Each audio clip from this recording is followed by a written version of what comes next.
Good morning students. आज हम science में सेकंड चैप्टर अम्ल, क्षारक तथा लवण में क्षारक पढ़ेंगे। क्षारक बेसिस वे पदार्थ जिनका स्वाद तीक्ष्ण या कड़वा होता है तथा जो लाल लिटमस पेपर को नीला कर देती हैं, क्षारक कहलाते हैं। उदाहरण के लिए साबुन। क्षारक वे पदार्थ हैं जिनका स्वाद कड़वा या तीक्ष्ण होता है और जो लाल लिटमस पेपर को नीला कर देती हैं, उन्हें हम क्षारक कहती हैं। उदाहरण के लिए साबुन। आर्यनीय सिद्धांत के अनुसार वे रासायनिक पदार्थ जो आयनन के पश्चात जल में वियोजित होकर ऋणावेशित आयनों के रूप में केवल hydroxide ion OH negative ion देती हैं, क्षारक या भस्म कहलाते हैं। आर्यनीय सिद्धांत के अनुसार वे रासायनिक पदार्थ जो जल में वियोजित होकर hydroxide ion OH negative ion देती हैं, उन्हें हम क्षारक या भस्म कहते हैं। नोट: वे क्षारक जो जल में घुलनशील होती हैं, क्षार कहलाती हैं। अतः सभी क्षार क्षारक होती हैं, किंतु सभी क्षारक क्षार नहीं होती हैं। क्षारक वे पदार्थ हैं जो जल में घुल जाती हैं, उन्हें हम क्षार कहते हैं।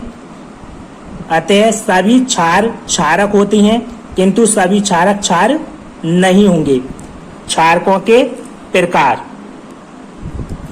क्षारकों के प्रकार: आयनन के आधार पर क्षारकों को दो भागों में वर्गीकृत किया जा सकता है। नंबर 1 प्रबल क्षारक, नंबर 2 दुर्बल क्षारक। नंबर 1 प्रबल क्षारक वे क्षारक जो जल में पूर्णतः वियोजित या आयनित होकर hydroxide ion OH negative ion देती हैं, प्रबल क्षारक कहलाती हैं। उदाहरण के लिए KOH potassium hydroxide, NaOH sodium hydroxide, BaOH का ऑल्डिहाइड बेरियम हाइड्रोक्साइड आदि।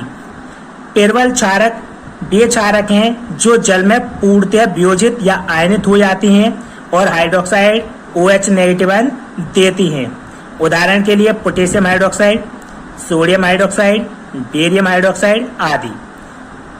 पोटेशियम हाइड्रोक्साइड को हम जब जल में घोलते हैं तो ये हमें पोटेशियम आयन और हाइड्रोक्साइड आयन देता है। दुर्बल क्षारक वे क्षारक हैं जो जल में पूर्णतः वियोजित या आयनित नहीं होते हैं, दुर्बल क्षारक कहलाते हैं। उदाहरण के लिए AlOH का whole thrice aluminium hydroxide, NH4OH ammonium hydroxide आदि। दुर्बल क्षारक वे क्षारक हैं जो जल में पूरी तरह से वियोजित या आयनित नहीं होती हैं, यानी कम मात्रा में OH negative ion hydroxide ion देती हैं। उदाहरण के लिए एल्यूमिनियम हाइड्रोक्साइड, अमोनियम हाइड्रोक्साइड आदि। जब हम एल्यूमिनियम हाइड्रोक्साइड को जल में घोलते हैं तो ये हमें एल्यूमिनियम +3 आयन और 3OH नेगेटिव आयन देती हैं। तो प्रबल क्षारक वे क्षारक हैं जो जल में पूर्णतः वियोजित हो जाती हैं और अधिक मात्रा में हाइड्रोक्साइड आयन देती हैं, जबकि दुर्बल क्षारक वे क्षारक हैं जो जल में पूरी तरह से आयनित नहीं होती हैं और कम मात्रा में हाइड्रोक्साइड आयन यानी OH नेगेटिव आयन देती हैं।